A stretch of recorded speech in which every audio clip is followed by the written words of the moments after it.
जमीन और आसमान का अंतर होता है अच्छा बनना और अच्छा होना।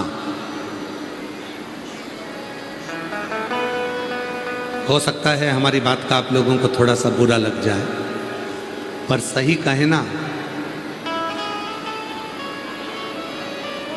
दुनिया की निगाह में अच्छा बनने के लिए लोग ना जाने कितना कितना लोगों की जिंदगी खराब कर देते हैं।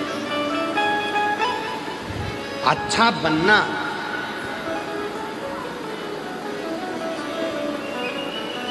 दूसरे का बुरा कर दिया, खुद को अच्छा बनाकर सामने रख दिया।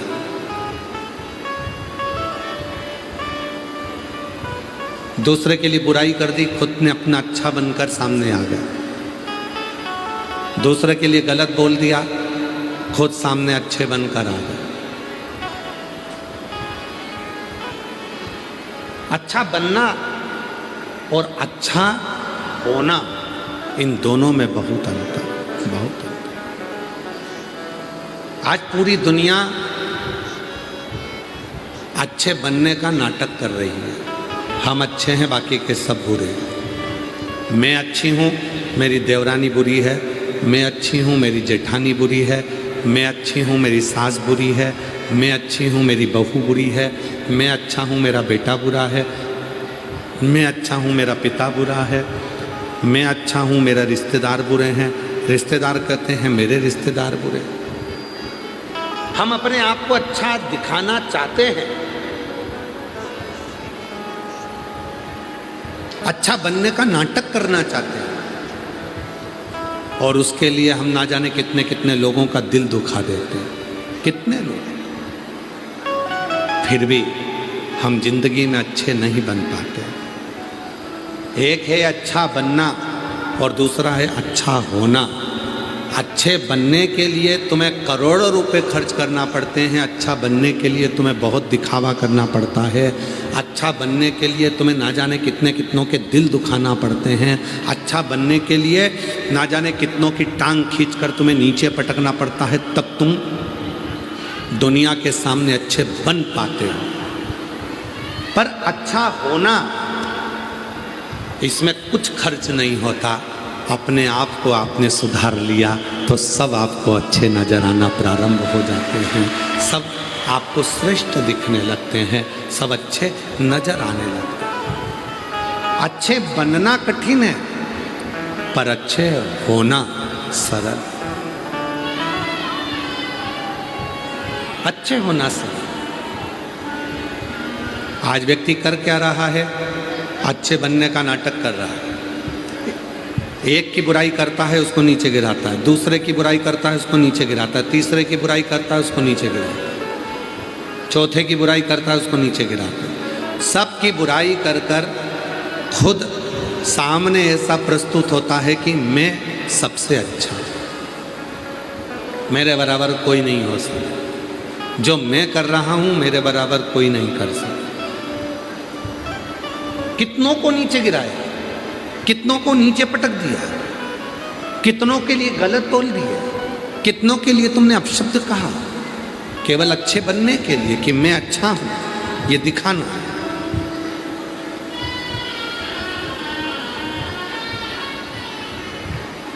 मेरी दूधनाल की जीजियों, मेरे जीजाओं, मेरी बेटियों, मेरे बेटाओं, मेरे बुजुर्ग माँ बाप, याद रखना, जिंदगी में अच्छे बनने के नाटक मत करना। किसी को नीचे गिराने की चेष्टा मत करना। आप स्वयं अच्छे बनने का नाटक मत करो, अच्छे हो जाओ।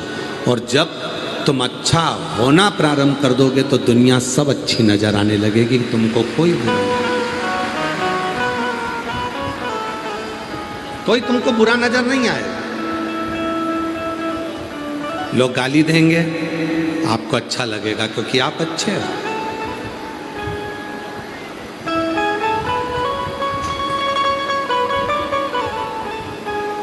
एक मार्ग से गौतम बुद्ध निकल कर जा रहे थे। किसी ने उनको अपशब्द कह दिए। गौतम बुद्ध आगे निकल गए। गांव के लोगों ने कहा उसने तुमको गाली दी, उसने तुमको अपशब्द कहा। और तुमने जवाब नहीं दिया। गौतम बुद्ध बोले, मैंने पत्थर उठाकर तुमको मारा,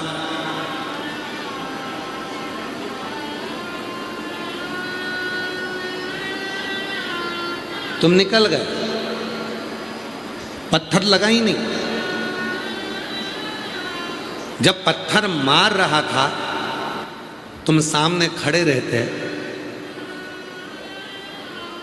पत्थर को कैच कर लेते, या वो पत्थर तुम्हारे सिर में लग जाता, शरीर में लग जाता तो चोट लगती ना।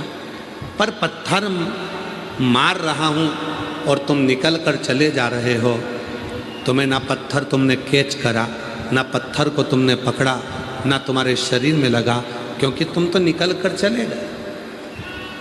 उसी तरह गौतम बुद्ध बाबा का चरित्र कहता है कि अगर कोई गाली दे रहा है, अपशब्द कह रहा है, ताना दे रहा है, आड़ा टेढ़ा बोल रहा है, लांछन लगा रहा है, आप पर उंगली उठा रहा है, आपके लिए गलत गलत बातें बोल रहा है, अगर आप उसको ले ही नहीं रहे हो, आप तो अपना कर्म करते करते आगे बढ़ते चले जा रहे हो, तो वो गाली आपको लगेगी नहीं।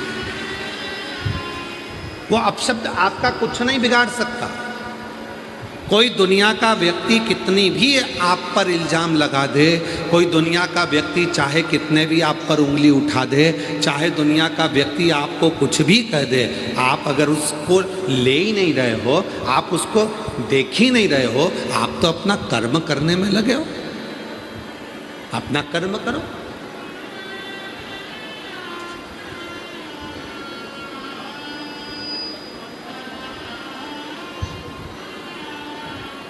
महाराज, एक कुएं के अंदर मेंढक रहते थे, बहुत सारे मेंढक कुएं में।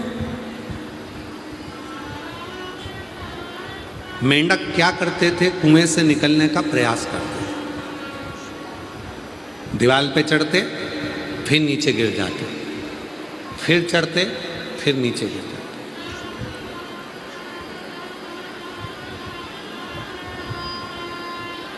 मेंढक दीवार पर बार बार चढ़ते हैं, बार बार नीचे गिरते हैं।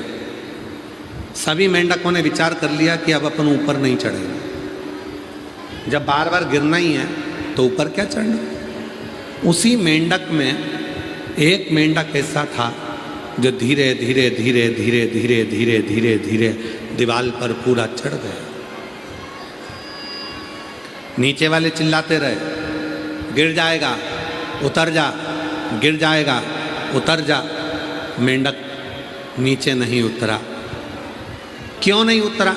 और मेंढक आखिरी में बिल्कुल ऊपर पहुंच गया। कारण केवल इतना सा था, वो मेंढक जो ऊपर चढ़ रहा था वो बहरा था, सुन नहीं सकता था, इसलिए किसी की नहीं सुन रहा था। वो तो बस चलते जा रहा था, चलते जा रहा था, चलते जा रहा था, और वो मेंढक आखिरी में मंजिल तक पहुंच गया। शिव पुराण कहती है, बहुत मिलेंगे आपको, दुनिया पूरी भरी पड़ी है। कोई आप पर चोरी का इल्ज़ाम लगाएगा, कोई आप पर आक्षेप लगाएगा, कोई आपको गाली देगा, कोई आपको अपशब्द कहेगा, कोई आपको ताने देगा, कोई ना जाने कैसी कैसी बात करेगा, ना जाने किस तरह से तुम्हें बदनाम करने का प्रयास करेंगे, ना जाने किस तरह से तुम पर इल्ज़ाम लगाया जाएगा, ना जाने किस तरह से तुमको आक्षेप लगाया जाएगा। पर तुमको उनके चक्कर में नहीं पड़ना, उनको शोर मचाने दो और तुम अपने पथ पर चलते जाओ। एक दिन तुम मंजिल पर पहुंच जाओगे और वो शोर मचाते रहेंगे। उनका काम है शोर मचाना, उनका काम है अपशब्द कहने का, उनका काम है ताना देने का, उनका काम है गलतियों को केवल सामने प्रस्तुत करने का, उनका काम है उंगली उठाने का, उनका काम है केवल आड़े टेढ़े वचनों को बोलने का। पर आप उन वचनों पर ध्यान मत दो।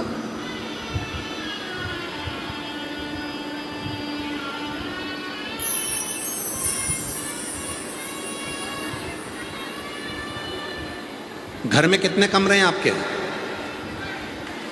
उत्तर दीजिए जल्दी। हमको उत्तर मत दो, अपने मन में सोच के रखो। आप सबके घर में कितने कमरे हैं? 2 तो होंगे, 1 तो होगा, 3 होंगे, किसी के 2 होंगे, किसी के 4 होंगे, किसी के ऊपर होगा, किसी का नीचे होगा। कमरे बहुत सारे, किसी के 1, किसी के 2, किसी के। और प्रत्येक, जब कमरे बहुत सारे होते हैं तो घर में एक बड़ा, घर के अंदर एक बड़ा कमरा जैसा बनाया जाता है जिसमें सोफ़ा सेट रखा रहता है, टीवी लगी होती है, टेबल रखी होती है, मेहमान आते हैं उसी में बैठते हैं। उसको क्या कहते हैं? हॉल। क्या कहते हैं? हॉल। अरे जम के तो बोलो जरा, क्या बोलते हैं? हॉल। प्रत्येक घर में एक हॉल होता है, पर घर में रहने वाले को हर एक व्यक्ति का हाल मालूम ही नहीं रहता है। घर में हाल जरूर है, पर घर में जितने लोग रह रहे हैं उनका क्या हाल है ये किसी को नहीं मालूम। फिर वो हाल होने का फायदा क्या, उसका लाभ?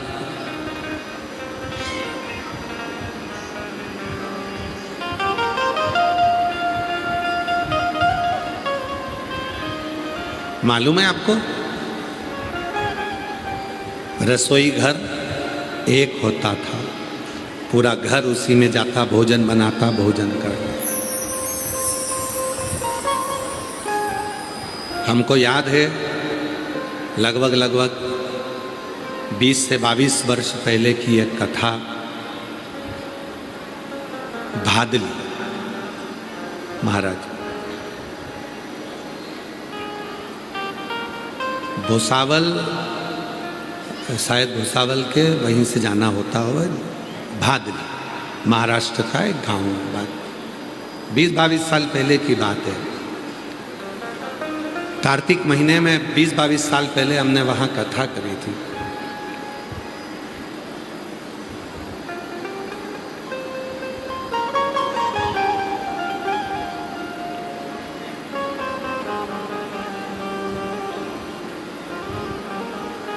कथा के बाद में अनाउंसमेंट हुआ कि आज भंडारा है। हमने कहा चलो जरा भंडारे का दर्शन करिए। आए जाकर दर्शन करा तो वहाँ केवल सब्जी बन रही थी, केवल भाजी सब्जी, बैंगन, आलू, टमाटर की सब्जी बनी थी, केवल सब्जी और कुछ नहीं।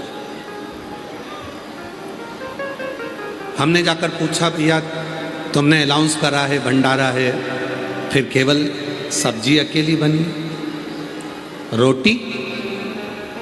तो उन्होंने कहा गुरुजी चलो हम आपको दिखाते हैं रोटी कहाँ बन रही है। नारखेड़े जी, दत्तात्रेय सोपान नारखेड़े जी, उन्होंने उस कथा को कराया था। औरंगाबाद, छत्रपति संभाजी नगर वाले, उस समय पर औरंगाबाद नाम था, अब छत्रपति संभाजी नगर, उन्होंने उस कथा को कराया था।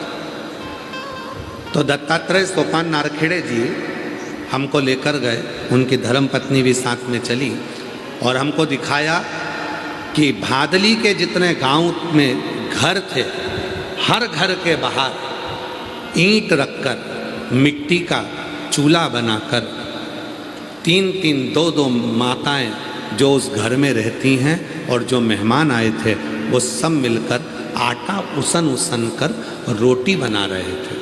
रोटी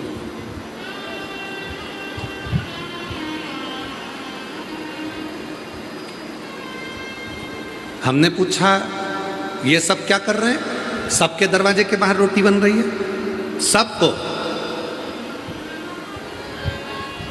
3-3 किलो आटा दे दिया गया कि रोटी बनाकर लाना है भंडारा।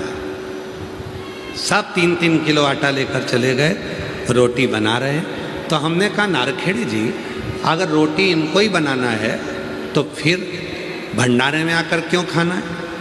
तो नारखेड़े जी ने कहा कि गुरुजी घर में तो रोज रोटी खाते हैं, पर कभी अपने हाथ की रोटी बनाकर जब दूसरे को खिलाते हैं तो उसका जो लाभ मिलता है वो जीवन का सुख दे जाता है,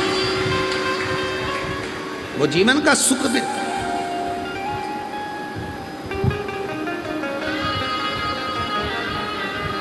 वो जीवन का आनंद देता है।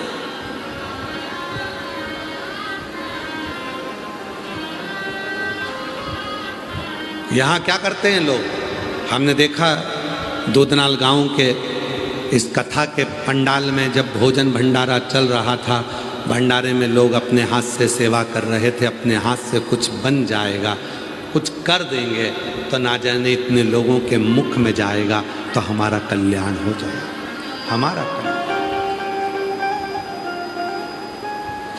एलईडियाँ चालू करवाइए, एलईडियाँ। हमारे जीवन में कुछ ना कुछ अच्छा होगा, हमारे जीवन में कुछ श्रेष्ठ अच्छा। बस यही शिव कथा कहती है। परिवार में 25 लोग रह रहे हैं, 15 लोग रह रहे हैं, 10 लोग रह रहे हैं महाराज, पर उस परिवार में एक दूसरे का पूछने वाला कोई नहीं है। माँ कमरे में सिर बांध कर पड़ी है, उसका सिर दुख रहा, पिता खांस रहा, बड़ी बहू अपना कमर लेकर पड़ी हुई है पलंग पर, छोटी बहू के हाथ में दर्द हो रहा है, वो अपने कमरे में पड़ी हुई है, बड़ा बेटा अपने कमरे में है, छोटी बहू अपने कमरे में, मंजला अपने कमरे में, माता पिता अपने कमरे में, सब एक दूसरे सब तकलीफ में है। सब ने अपने अपने परिचितों को बोलकर कोई बाम मंगवाया, कोई दवाई मंगवाया, सब खा रहे हैं, पर कोई किसी से पूछने को तैयार नहीं है। महाराज शिव पुराण की कथा कहती है, आप किसी को दवा नहीं दे सकते मत दो, आप किसी को कुछ नहीं दे सकते मत दो, पर अपने घर में रहने वालों से 1 मिनट जाकर बैठकर थोड़ी सी बात कर कर कहो, मम्मा तकलीफ है, बेटा तकलीफ है, बहू कुछ हो गया क्या बेटा। बड़ी भले कितना भी झगड़ा है, कितनी भी लड़ाई है, पर जाकर बैठकर थोड़ी सी तो बात करो। जब बात करोगे तो जरूर उसका आधा बुखार, उसका आधा दर्द, उसकी तकलीफ आदि अपने आप समाप्त हो जाएगी। जब तुम प्रेम से बोलना प्रारंभ करो, जब तुम प्रेम से बोलना प्रारंभ,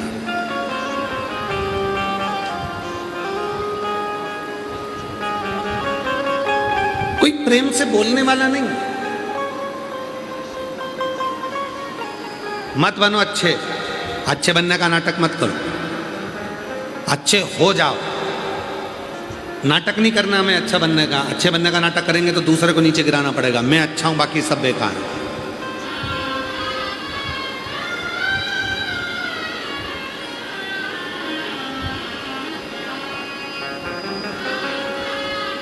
पूरी सोशल मीडिया को उठाकर देखना,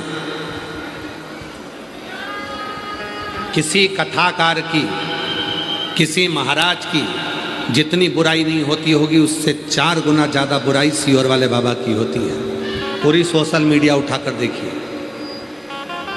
पूरा यूट्यूब सोशल मीडिया उठाकर देखना, जो मिलेगा बस उंगली उठाने वाला मिलेगा। सियोर वाला बाबा ऐसा, उन्होंने ऐसा करा, उन्होंने वैसा करा। फिर भी इस व्यासपीठ ने कभी किसी के लिए कुछ नहीं कहा। क्यों?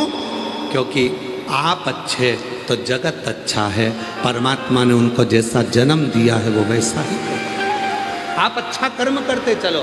पत्थर मारने वाला पत्थर मारेगा, तुम रुकना मती, चलते जाना। गाली देने वाला गाली देगा, आप चलते जाना। अपशब्द कहने वाला अपशब्द कहेगा, चलते जाना। गुस्सा कितनी देर का आता है?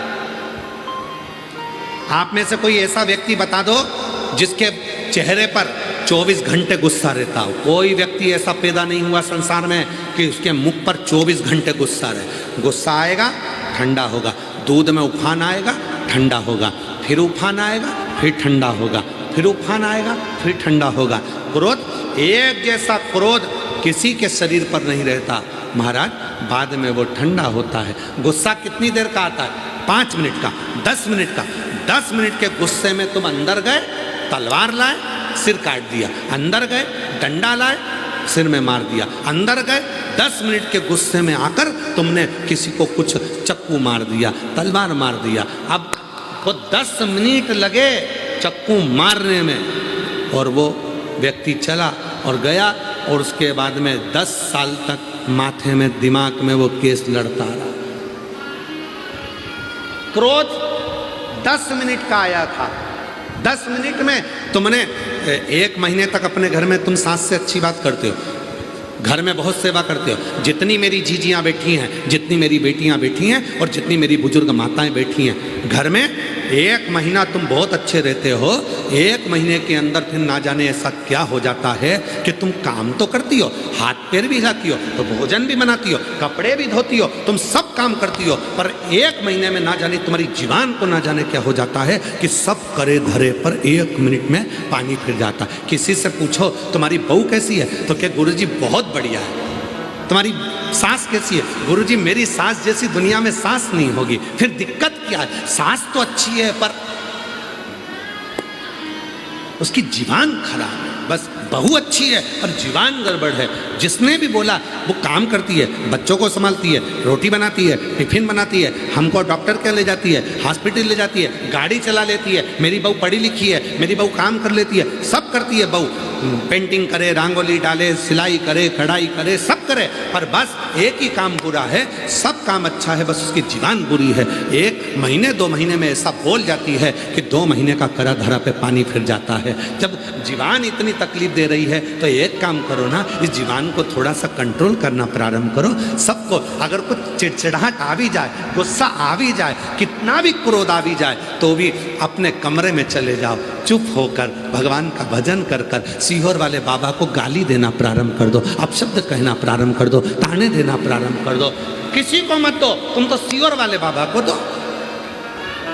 तुम्हें गुस्सा आए, सीहोर वाले बाबा को अपशब्द को, तुम्हें ताना देना सीहोर वाले बाबा को दो, तुम्हें गाली देना सीहोर वाले बाबा को दो। तुम किसी को मत दो, तुम तो हमको दो ना। पर तुम हमको गाली दे दो, हमको अपशब्द कह दो, हमारी तो आदत हो गई है सुनने की, तो तुम हमको अपशब्द बोलो, पर अपने घर में तुम प्रेम से रह लो, अपनी वाणी की शुद्धता के साथ रह लो, अपनी जिह्वा की शुद्धता के साथ।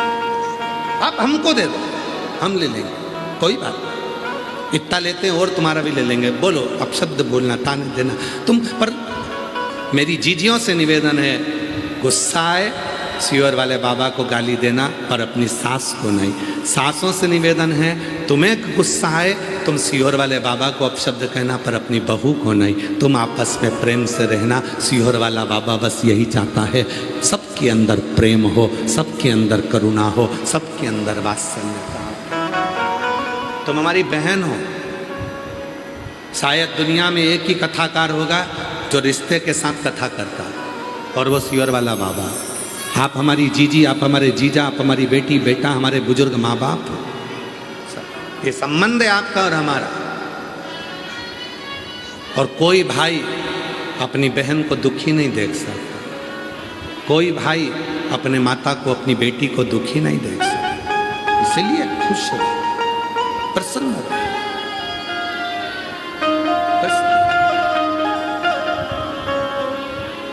जितनी प्रसन्नता आपके जीवन में, उठाओ सारा कचरा फेंकिए।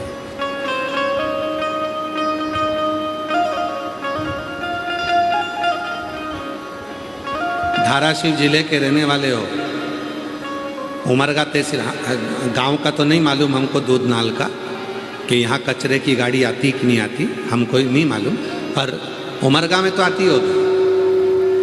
बोलो बोलो, आती कि नहीं आती? उमरगा तहसील में रोज सुबह कचरे की गाड़ी आती है, आवाज लगाती है,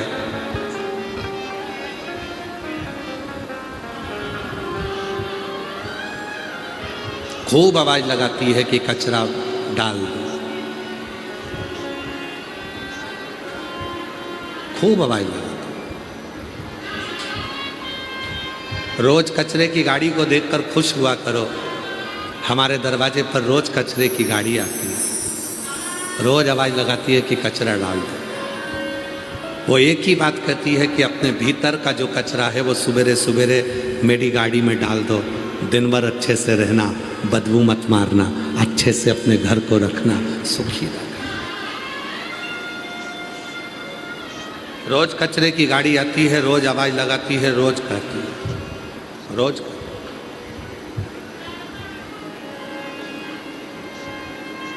प्रेम दीजिए, स्नेह दीजिए।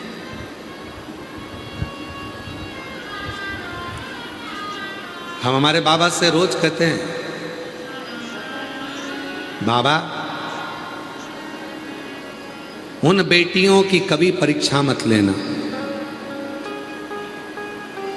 हम हमारे बाबा से रोज कहते हैं, बाबा उन बेटियों की कभी परीक्षा मत लेना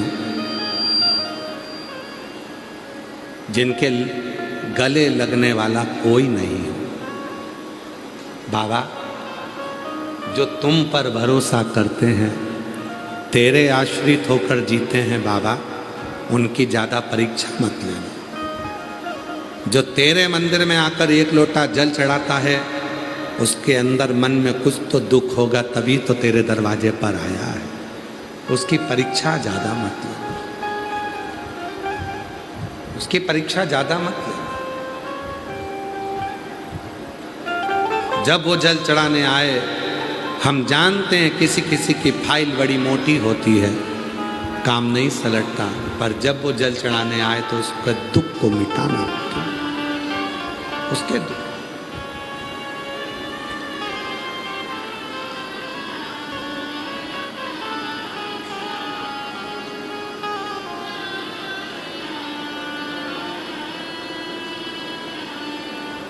है कष्ट दुनिया में,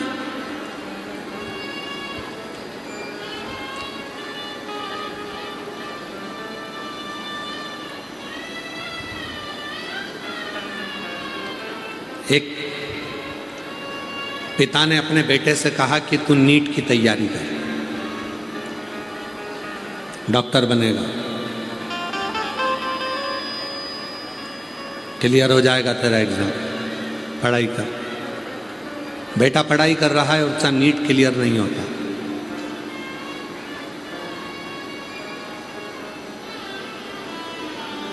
एक दिन बेटे ने अपने पिताजी से कह दिया कि तुम भी तो कुछ करो। पति 50 साल की उम्र हो गई थी और अपनी पत्नी से बोला, तो सियोर वाले बाबा को इतना सुनती रहती है, जब देखो जब सियोर वाले बाबा की कथा आस्था चैनल पर चला के बैठ जाती है, कभी मोबाइल पर सुनती रहती है। तेरा पेट नहीं भरता सियोर वाले बाबा की कथा सुनते सुनते? पत्नी ने कहा नहीं, मुझे सीरियल देखना पसंद नहीं है, नाटक देखना पसंद नहीं है, मुझे फिल्म देखना पसंद नहीं है, मुझे तो केवल एक ही चीज़ पसंद है कि सियोर वाले बाबा की कथा, और वो मैं सुनूं। अगर तेरा विश्वास इतना है सियोर वाले बाबा पर, तो क्या मेरी सरकारी नौकरी लग सकती है? पत्नी हंसकर बोली, 50 साल के हो गए और तुम सरकारी नौकरी की बात कर। बेटा बात करे कि हाँ नीट क्लियर करना है तो बाबा कराए, परंतु तुम्हारी तो 50-55 की उम्र हो रही और तुम सरकारी नौकरी की बात कर। घूम फिर कर बेटा आया और बेटे ने कहा, मम्मी तू जब कहती है कि सियोर वाला बाबा सब कुछ कर सकता है, तो पापा की 50-55 में सरकारी नौकरी लगा के बता। महाराज पत्र भेजा, उस बहन ने, मेरा नाम सोवर्षा देवानंद बोचरे, में उजेड़ तहसील शिरूर अनंतपाल जिला लातूर की निवासी हूँ। गुरुदेव, बाप और बेटे दोनों ने मेरे से कहा, सियोर वाला बाबा बाबा करती है, क्या सियोर वाला बाबा पापा की नौकरी लगा सकता, मेरा नीट क्लियर कर सकता? मैं इतने साल से एग्जाम दे रहा हूँ। पापा 50-55 के हो गए और सरकारी नौकरी। गुरुदेव, आज मैं बाबा को धन्यवाद देने के लिए यहाँ पहुँची हूँ। चाकरवाड़ी की कथा में मैं गई थी केवल बाबा को बोलने के लिए कि मेरे बेटे और मेरे पति मुझ पर उंगली उठाकर कहते हैं कि सियोर वाला बाबा सब कुछ कर सकता है, तो मेरा नीट और मेरे पापा की नौकरी 50 से 55 की उम्र है, सरकारी नौकरी लगा दो। चाकरवाड़ी की कथा सुनी, वहाँ की मिट्टी को नमन करा और आज बाबा को धन्यवाद देने के लिए आई हूँ कि मेरे पति की 50 वर्ष की उम्र में सरकारी नौकरी लग गई है और मेरे बेटे ने नीट क्लियर कर लिया है। मैं बाबा को प्रणाम करने के लिए, कहीं बैठे हों तो आ सकते हैं।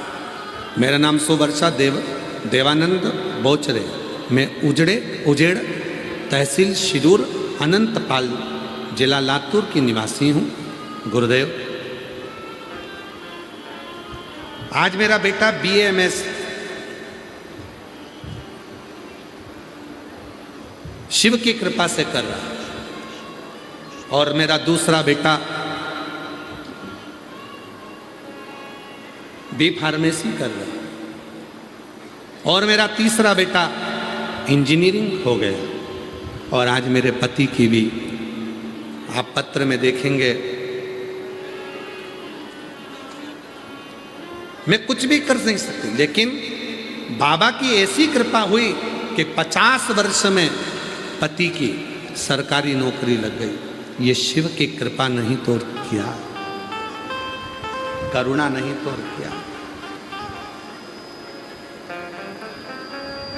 दया नहीं तोड़ किया। हम हमेशा अपनी कथा में कहते हैं मेरे भोले बाबा से, बाबा हे मेरे भोले, हे मेरे शंभू, हे मेरे बाबा, उन बेटियों की, उन बेटों की परीक्षा कभी मत लेना जिनके गले लगने वाला कोई नहीं है, जो केवल तुझ पर भरोसा करते हैं, तुझ पर। आप में से मेरी कई बहनें ऐसी बैठी हैं जो घर पर कई लोगों ने मना करा होगा कि भीड़ बहुत होती है, मत जा। आप लोगों में से कई बेटियां ऐसी बैठी हैं, कई बहनें ऐसी बैठी हैं, कई मेरी जीजियां ऐसी बैठी, कई जीजा ऐसे बैठे हैं कि उनको मना करा घर के लोगों ने, मत जा, इतना भीड़ है, 3 किलोमीटर पैदल चलना पड़ेगा, रोड पर गाड़ी खड़ी कर दी जाएगी, पार्किंग में खड़ी कर दी जाएगी, पैदल पैदल इतना धूप है, गर्मी है, कहाँ जाएगी, कहाँ बैठेगी। फिर भी उसको मालूम है कि मेरा बाबुल है मेरा शिव, मेरा पिता है मेरा शंकर। और यदि मेरा बाबुल, मेरा शंकर, मेरा शिव, मेरा पिता,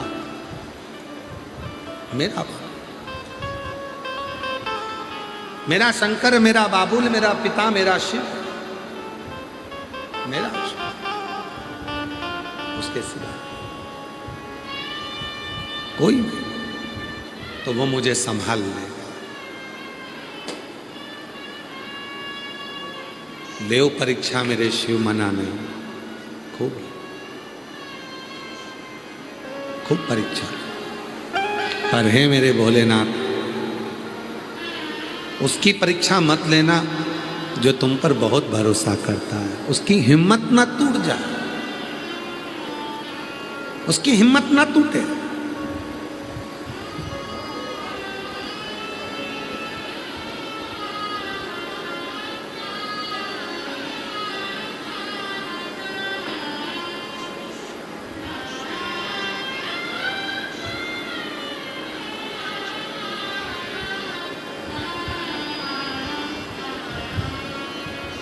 जो में होती पवन बसंती, झोंका बन कर आती, जो में होती पवन बसंती, झोंका बन कर आती, बन न सकी मैं हवा का झोंका, बन न सकी मैं हवा का झोंका, ये मेरी मजबूरी सीहोर वाले से मिलना बड़ा जरूरी, ओ सीहोर वाले से मिलना बड़ा जरूरी, मिलना बड़ा जरूरी। कई जीजियों के मन का भाव है, एक बार जाकर तो बैठूं, कथा तो सुनूं। मैंने सुना है उसके दरबार से कोई खाली नहीं गया, देता है वो, एक लोटा जल चढ़ाने पर सारी दुखों को हर लेता है वो। एक बार जाऊं। 2 जून को फिर 9 जून से 15 जून बलखंडी नाथ फुलवरिया बलिया उत्तर प्रदेश में 1 बजे से 4 बजे तक कथा रहेगी। फिर 18 से 24 जून भटिंडा पंजाब में 2 बजे से 5 बजे तक शिव महापुराण की कथा रहेगी। ऐसे ही कथाओं के क्रम 24 जुलाई से 29 जुलाई तक गुरु पूर्णिमा महोत्सव सीहोर कुबरेश्वर धाम पर रहेगा। 5 दिवसीय उसमें कथा रहेंगी और फिर गुरु पूर्णिमा महोत्सव 29 तारीख का रहेगा।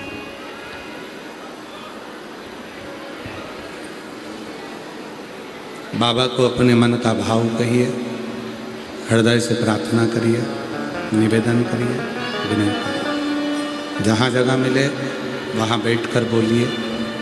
आज कथा का विराम दिवस है। कहते हैं मेहमान जाते जाते अपने घर के बच्चों को कुछ देकर जाते हैं, उसी तरह भोलेनाथ जी की ये कथा विराम होती है। 7वें दिन ये कुबरेश्वर बाबा जो पोथी के रूप में सीहोर से आते हैं, 7 दिन जहाँ रहते हैं वहाँ खूब भंडार भरते हैं। और जब जाते हैं तो ये कुबरेश्वर बाबा की ये पोथी यहाँ से जाते जाते आप लोगों को भी कुछ ना कुछ देते हुए जरूर जाते हैं। इसलिए दुनिया के लोग 6ठे दिन की कथा को शिवरात्रि कहते हैं और 7वें दिन बाबा से अपने मन की बात करते हैं। हृदय से बाबा को अपने मन का भाव करते हैं। प्रार्थना करिए, विनय करिए, निवेदन करिए, साथ में बोलिए और बाबा को अपने मन का भाव करिए।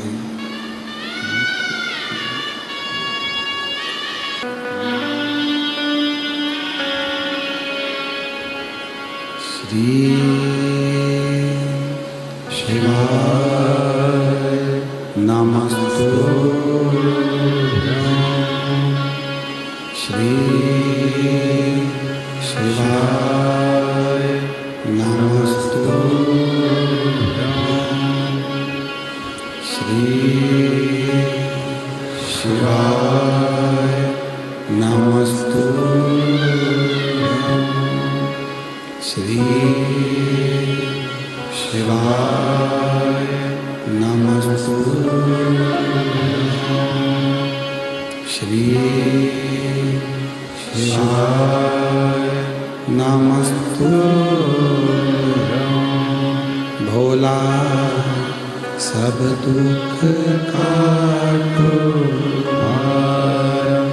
ओ भोला सब दुख काटो।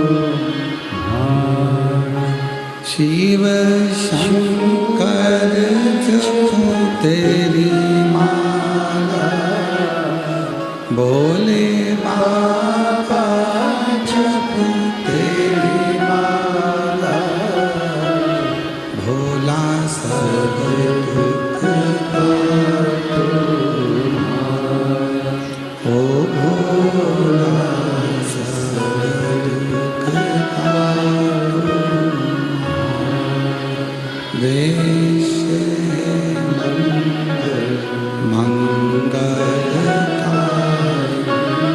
वेश मंगलकारी। शमशान वासी हमारा, शमशान वासी हमारा। ओ भोला सब दुख काटो ओ भोला सब दुख काटो।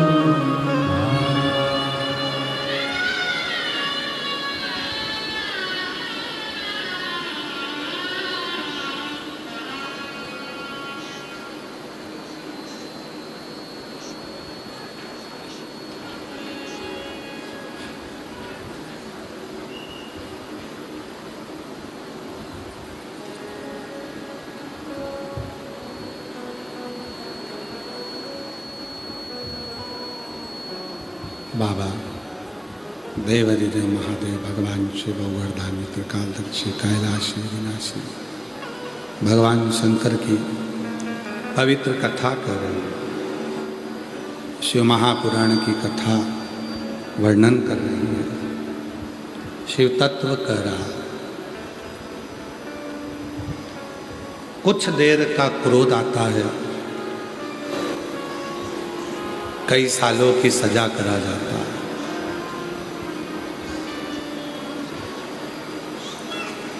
और जिह्वा पर कुछ देर श्री शिवाय नमस्तुभ्यम आता है, भगवान शंकर का नाम आता है, शिव नाम आता है। जिह्वा पर भगवान शंकर का नाम आता है, शिव नाम आता है और जीव का कल्याण करा जाता है। भगवान शंकर की जो शरणागति है, भगवान शिव की जो भक्ति है, नाम स्मरण, नाम उच्चारण, भगवान शिव की जो अविरल भक्ति है, वह किसी न किसी रूप में सुख प्रदान करती है, आनंद देती है। महाराज शिव कथा कहती है, भगवान शंकर का चरित्र कहता है, शिव पुराण कहती है। एक बार भगवान देवाधिदेव महादेव बैठे हुए थे और माँ जगत जननी जगदम्बा अम्बा पार्वती जी ने भगवान शिव के नेत्रों को हाथों से बंद कर दिया।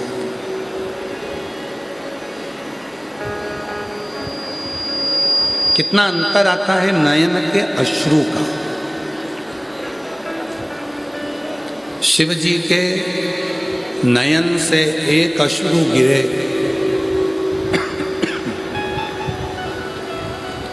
तो उससे रुद्राक्ष उत्पन्न हुआ।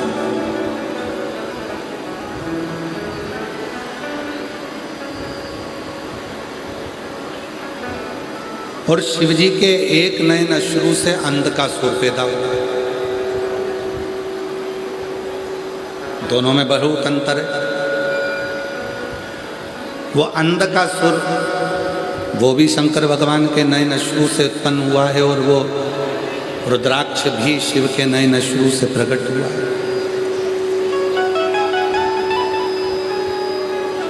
दोनों ही श्रेष्ठ। अब उसमें जो रुद्राक्ष है, एक मुखी से लेकर 21 मुखी तक रुद्राक्ष होते हैं।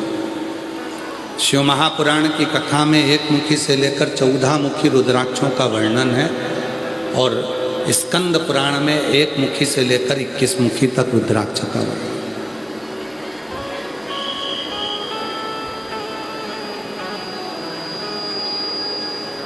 ये दोनों तरह के रुद्राक्षों का स्मरण शिव पुराण में एक मुखी से लेकर 14 मुखी है और स्कंद पुराण में एक मुखी से लेकर 21 मुखी रुद्राक्षों का वर्णन।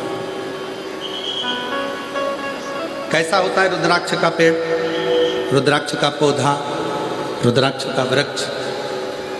जैसे रुद्राक्ष का जो फल होता है ना,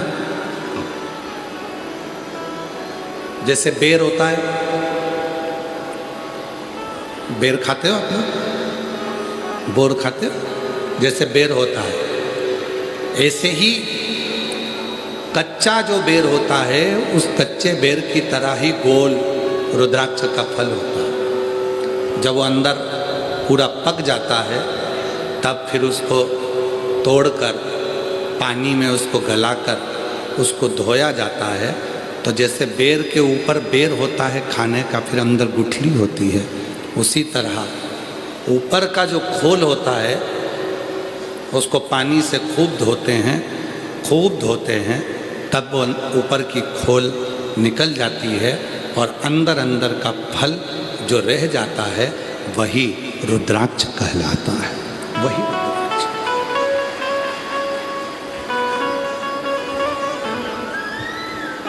भारत की भूमि पर सीहोर कुबरेश्वर धाम का जो रुद्राक्ष होता है, हमारे यहाँ सीहोर में रुद्राक्ष जो डायरेक्ट कहीं से ऐसा बाजार से नहीं आता है। सीहोर का जो रुद्राक्ष होता है वो गंडकी रुद्राक्ष होता है।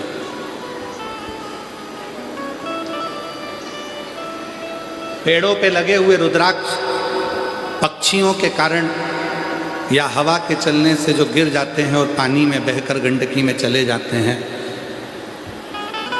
गंडकी नदी एक ऐसी नदी जिसकी पत्थर को भी शालिग्राम बना देती है। वो रुद्राक्ष ऐसे कैसे ही बोरों में भरा कर आते हैं, फिर सीहोर में उनको बाबा धाम पर रोज प्रतिदिन जब रुद्राक्ष महोत्सव आता है तब उसको पूरा धोया जाता है। फिर उन रुद्राक्षों को बाबा का जो बड़ा शिवलिंग है, आप लोग एलईडी पर दर्शन कर रहे होंगे शिव जी के बड़े शिवलिंग का, जो कुबेरेश्वर धाम का जो बड़ा शिवलिंग है, जो कंक्रीट का सीमेंट का बना हुआ है, उसी के नीचे कुबेरेश्वर बाबा का छतरी है। उसी के नीचे कुबेरेश्वर बाबा का शिवलिंग है।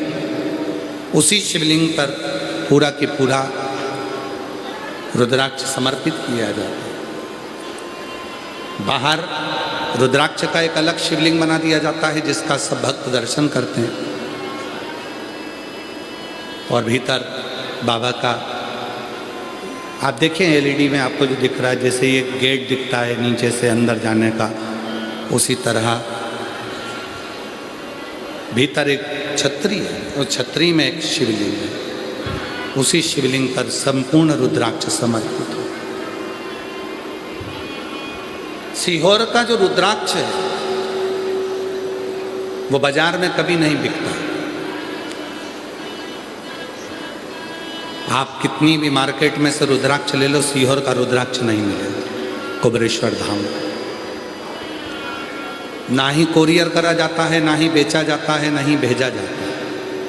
आप आओ, कंकर शंकर की पूजन करो और पूजन कर कर अपना हाथ आगे कर कर रुद्राक्ष लो और उस रुद्राक्ष को लेकर जाओ, तांबे के कलश में गलाकर शिव को चढ़ाकर अपने जीवन को सार्थक बहुत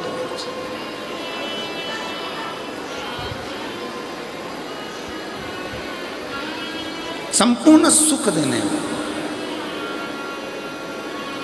तो एक मुखी से लेकर 14 मुखी तक रुद्राक्ष होते हैं। भगवान शंकर के नयन अश्रु से रुद्राक्ष का पौधा उत्पन्न हुआ, पर एक बार माता पार्वती जी ने भगवान शंकर के नयन बंद कर लिए और नेत्र बंद करने पर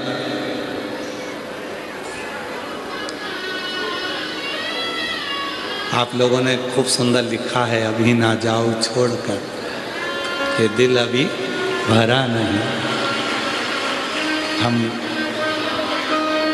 कथा विराम से पहले आप लोगों से मिलेंगे जरूर।